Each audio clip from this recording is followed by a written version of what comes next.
Madame, Monsieur, bonsoir. Bienvenue à votre magazine Le Consommateur. Aujourd'hui, nous avons choisi de vous parler du programme Purga.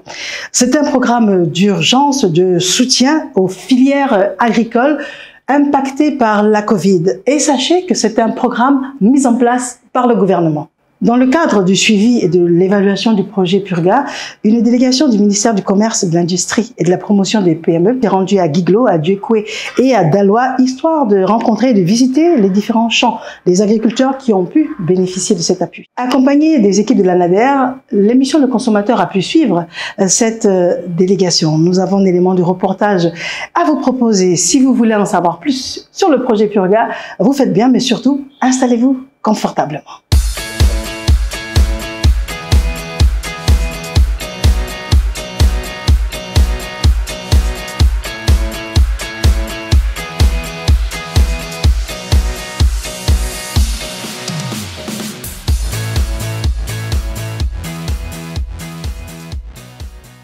Dans le cadre du suivi et de l'évaluation du projet Purga, la délégation du ministère du Commerce, de l'Industrie et de la Promotion des PME a donc effectué cette visite, on vous le disait, dans les localités de Dieukoué, Guiglo et de Daloa, histoire de rencontrer les différents planteurs qui ont pu bénéficier donc de ces différents appuis. Nous avons suivi donc cette délégation et l'objectif pour nous a été vraiment de vous montrer l'impact et toutes les réalisations sur le terrain de ces différents projets. Je vous propose de suivre notre élément de reportage. La première étape de la tournée a été la sous-préfecture de Guiglo. La délégation s'est rendue sur la parcelle de Monsieur Pascal Savadogo qui a bénéficié du projet d'appui aux producteurs de maraîchères. Il a déjà fait un premier cycle où il a mis en place du gombo, du concombre, de l'aubergine et il est en train de répandre encore le gombo. Le gombo a en place là-bas. Il a 2 parcelles d'environ 10 hectares. On va aller voir. Donc c'est le gombo qui est actuellement en place.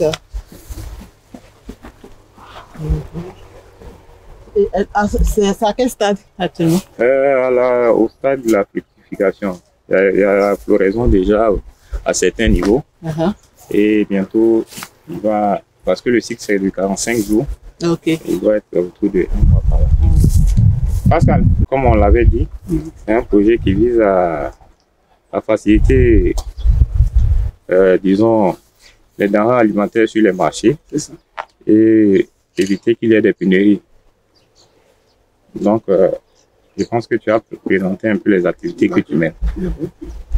Effectivement, c'est moi-même, je te parle, c'est ma femme qui a été bénéficiaire. Voilà, c'est comme ça exactement que je suis mais elle n'est pas là. Moi, en fait, on a eu ce projet-là. On a fait du gombo à partir de décembre, janvier. Après, on a fait de février, mars. Et puis, on a fait du concombre. On a fait des livraisons sur le marché des Guiglo. En tout cas, ça nous a permis à faire beaucoup de choses. Donc, on remercie le gouvernement avec l'ANADER. Félicitations. Merci. C'est sûr qu'elle a la superficie. Oui, c'est la superficie. On travaille sur 2 hectares. 2 hectares. On attend la contre-saison, on attend à mélanger le site pour attaquer la contre-saison. Parce que quand l'eau vient trop, ça monte. Donc on attend la période là pour pouvoir démarrer. Et vous pensez continuer sur le gombo ou bien vous pensez faire autre chose? Bon, on va faire gombo, on va faire du piment, on va faire la tomate, et on va faire des choux. On va faire au moins 5 cultures dans la différente saison. Et c'est vous qui avez trouvé le site ou bien chaque Non, chacun il manifeste le désir. On a fait passer l'information, on a fait des réunions de sensibilisation et ceux qui sont intéressés se sont inscrits. Ensuite, nous sommes allés visiter le terrain pour voir si le terrain répond aux normes et en fonction de ça, il y a certains qui ont été retenus avec lesquels nous travaillons. Vous devez les accompagner jusqu'à quel niveau? On les accompagne jusqu'à la vente. Jusqu'à la vente. Et dans le Cavalier, il y a combien de bénéficiaires? Au niveau de tout le projet dans le Cavalier, il faut dire que nous, au niveau de la zone de Guiglo, on couvre le département de Guiglo et de Taï. Okay. Mais il y a une zone en Adère aussi qui couvre le département de Bouléquin et de tout le bleu. Mais ici, nous avons en somme autour de 300 bénéficiaires. Ah oui, comme c'est bien. Il faut dire qu'on a 4 spéculations. Il y a les cultures maraîchères, il y a la banane, plantain, il y a le manioc et le maïs. Voilà, le maïs, déjà, ils ont déjà récolté. La banane est en cours de production parce que la banane, le cycle, ça a à peu près 1 an. Voici ce que nous a dit le chef de zone, Anader Guiglo. Et il faut dire que nous sommes dans la deuxième phase, le PURGA 2, qui a permis de mettre en place 4 spéculations au niveau de la région du Cavali et de toute la Côte d'Ivoire. Et il faut dire que les 4 spéculations sont les cultures maraîchères, le maïs, la banane plantain et le manioc. Actuellement, nous sommes sur un site de production maraîchère, le site de M. Savadogo Pascal, qui a été identifié parce qu'il avait un site qui répondait aux normes et qui a bénéficié de l'appui en intrants et de l'appui au niveau des renforcements des capacités pour lui permettre de produire de façon efficiente. L'ANADER a apporté d'abord les intrants, les semences, les intrants et la formation. En plus, ils bénéficient du soutien de l'ANADER pour la commercialisation des produits qui sont produits sur le site. Les choix des bénéficiaires, c'est fait. Il faut dire que l'information a été donnée aux producteurs par nos agents dans toutes les localités du département. Et par la suite, les producteurs qui voulaient mener l'activité se sont inscrits auprès de nos agents. Il y a eu aussi une phase de visite des terrains pour vérifier si les parcelles répondent aux normes. C'est à la suite de cette phase que les bénéficiaires ont été retenus et ils ont pu bénéficier de l'apport en intrants et en formation. Docteur Rani Didis Bakone, secrétaire exécutif du CNLVC, a exprimé sa satisfaction. Nous sommes dans ce champ de Gombo à Guiglo qui permet de montrer la réalisation concrète des appuis du gouvernement. Dans le cadre de la lutte contre la vie chère, le gouvernement a adopté une série de mesures. Il y a eu des mesures immédiates, c'est vrai, comme le plafonnement des prix, comme la subvention de certains produits de grande consommation. Mais également, il y avait des mesures qui visaient à augmenter l'offre de produits disponibles sur le marché. Et pour permettre d'avoir cette offre, cette disponibilité en grande quantité sur le marché, il s'agissait d'appuyer les acteurs sur le terrain, les producteurs, les commerçants, pour permettre aux populations d'avoir les produits en grande quantité à un prix abordable. Et donc, suite à la remise de ces produits en entrant, semences, en matériel agricole et en matériel roulant, il s'agissait pour le Conseil national de lutte contre la vie chère de venir constater l'effectivité du travail qui est fait à partir des dons reçus par le gouvernement. Ces dons ont été donnés par son Excellence Monsieur le Premier ministre, Monsieur Patrick Kachi, notamment à Boisflé lors d'une cérémonie. Et partout sur le territoire, les structures en ont bénéficié. Et donc, on est venu dans le Cavali pour voir le travail qui est fait à partir de ces dons qui ont été reçus. Et nous sortons satisfaits parce que ce champ de Gombo, de plus de 2 hectares, nous montre l'utilisation effective. Le monsieur avec lequel nous sommes, qui nous reçoit aujourd'hui dans son champ, il a sa 2e récolte, il a ses 2e plants. Il a déjà fait une première récolte en gombo, en concombre. Et donc, c'est la 2e fois qu'il est en train de replanter. Grâce à la NADER, grâce à l'appui des structures donc, du gouvernement, il est encadré et ça lui permet non seulement de mettre à disposition sur le marché des produits de grande consommation, des produits vivriers, mais également de pouvoir nourrir sa famille. Donc, les dons reçus sont utilisés à bon escient. Nous avons ensuite visité la parcelle de Monsieur Douet Djimombon, producteur de bananes, toujours à Guiglo. C'est le neveu de Monsieur Douet. Malheureusement, Monsieur Douet est en déplacement pour des raisons de funérailles. Comme on l'avait dit là, il y a une délégation, une forte délégation de haut niveau qui est venue pour voir un peu les activités qui sont menées ici. On bénéficie au moins 1 hectare de bananes.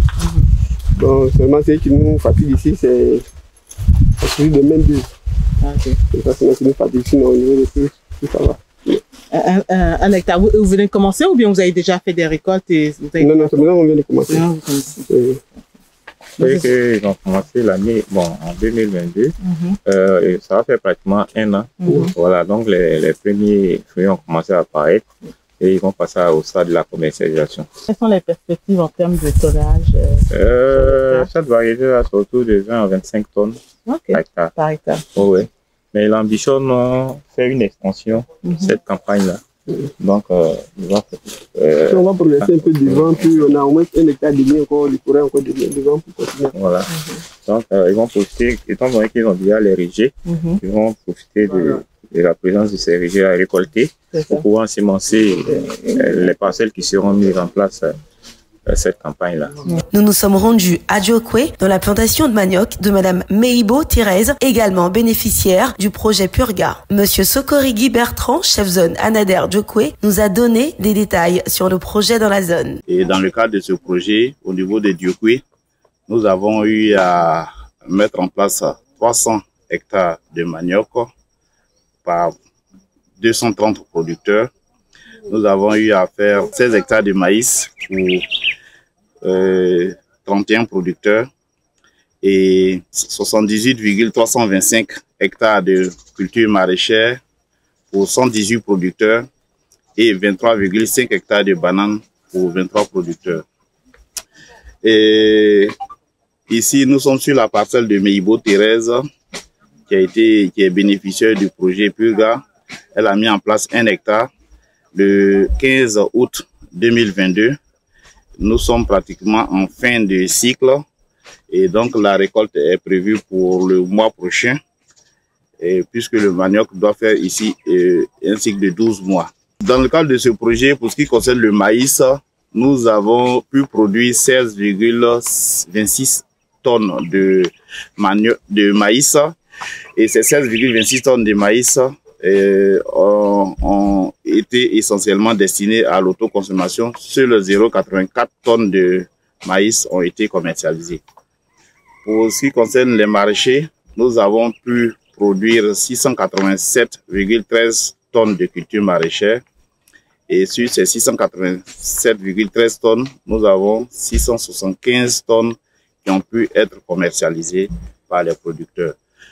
Et les cultures du maïs, de la banane et du manioc sont pour l'instant en cours de culture et la récolte c'est vraiment pour bientôt.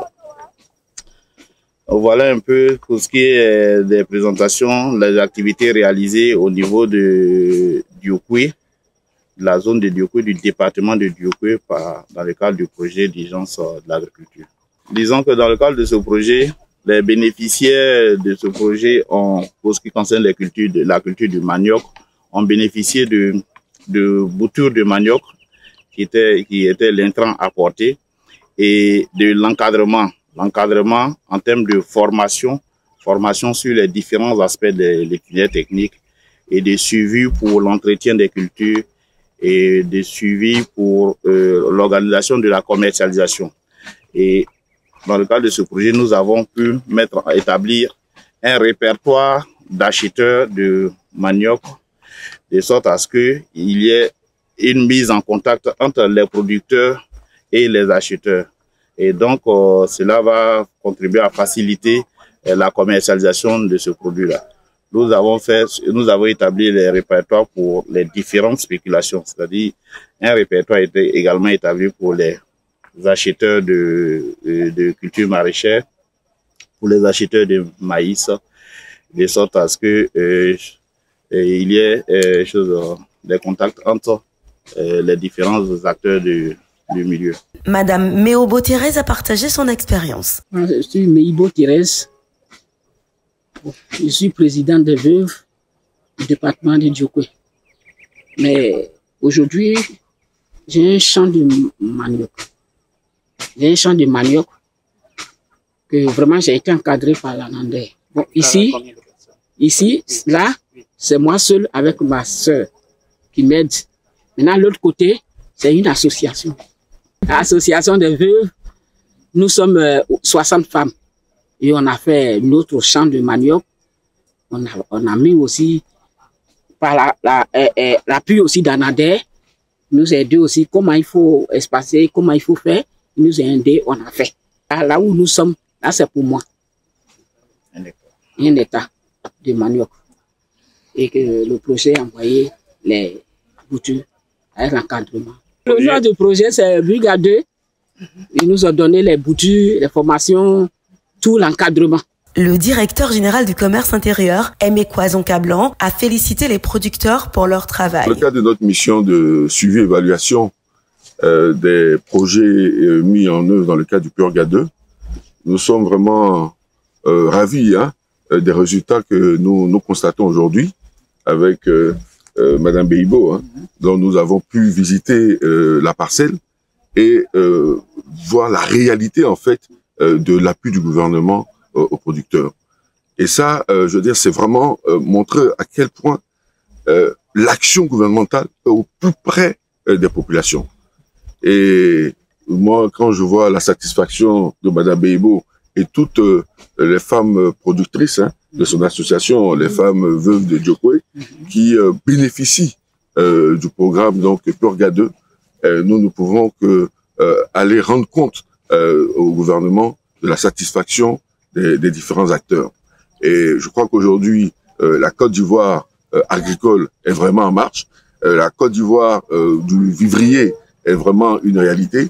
Nous allons rendre compte fidèlement au ministre Suleiman Dirasouba de dire que de plus en plus, la disponibilité des produits vivriers devrait être pouvoir faire en sorte que l'offre puisse permettre aux différents consommateurs de bénéficier de produits vivriers à des prix accessibles. Nous avons poursuivi notre tournée à Daloa pour visiter le camp de M. Yeo Adama, riziculteur. Depuis 1994, je suis sur ce site. Et vous avez reçu l'appui du Purga quand? En quelle année? On a eu ça cette année et même il y a eu aussi une année aussi. L'année dernière aussi. Le Purga a commencé en 2020. En 2020, il y a eu le Purga 1. Et puis ensuite, actuellement, le Purga 2, ils ont relancé en 2022. C'est ça. Voilà. Au niveau sur les 3 hectares, au niveau du tonnage, par exemple, quand vous arrivez en récolte, combien de... Avant, on était au moins à 3 tonnes. Aujourd'hui, grâce à l'appui, on a au moins 5 tonnes à l'hectare. Parce que dans une variété, c'est la variété GT11, voilà, qui est mise en œuvre et qui va jusqu'à entre 5 à 6 tonnes à l'hectare. C'est une variété qui est beaucoup consommée aussi à Daloa. Monsieur Yao Rovia, délégué Paul Adéris, a fait le bilan. Yao Rovia, délégué du pôle de Daloa. Et pour le programme Purga, ils ont eu 4 tonnes d'engrais. C'était pour vraiment toute la Côte d'Ivoire. Mais spécialement à leur passé, ils ont eu 40 hectares avec 4 tonnes. Maintenant, il y a le président de OIA, Iri, et ils ont eu 7 tonnes. Maintenant, il y a M. Koni Ouattara, voilà, eux, ils ont eu 15 tonnes. Donc, c'est seulement cette année pour Purga là, ils sont un peu contents. D'accord. Monsieur Yeo Adama nous a parlé de son activité et de l'appui qu'il a reçu. Je suis ici sur le site de Bata.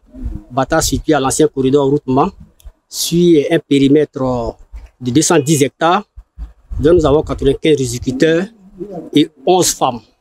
Donc ici, nous faisons que la produit du riz irrigué sur le site.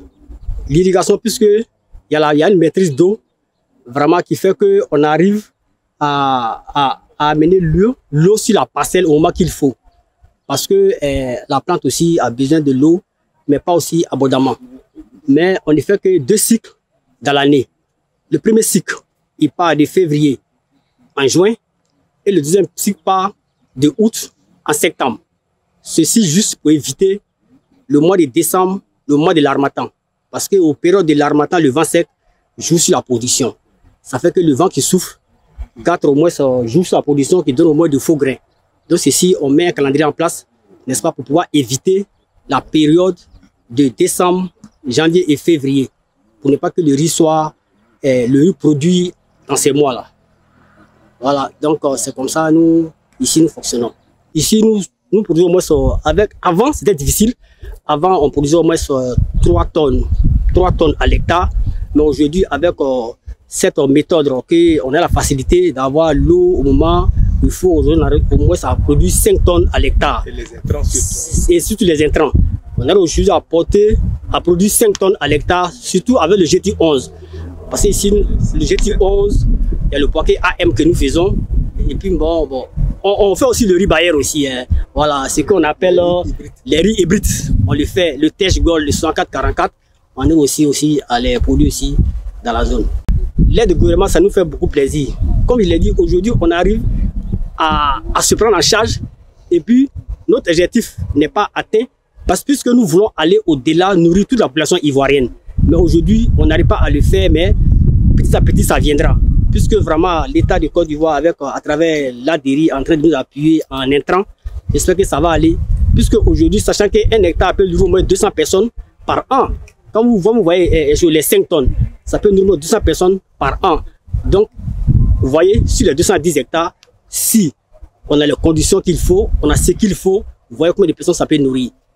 Donc vraiment, nous sommes très contents des apports, des intrants qu'on a eus au travers l'ANADER, à travers l'ADERI.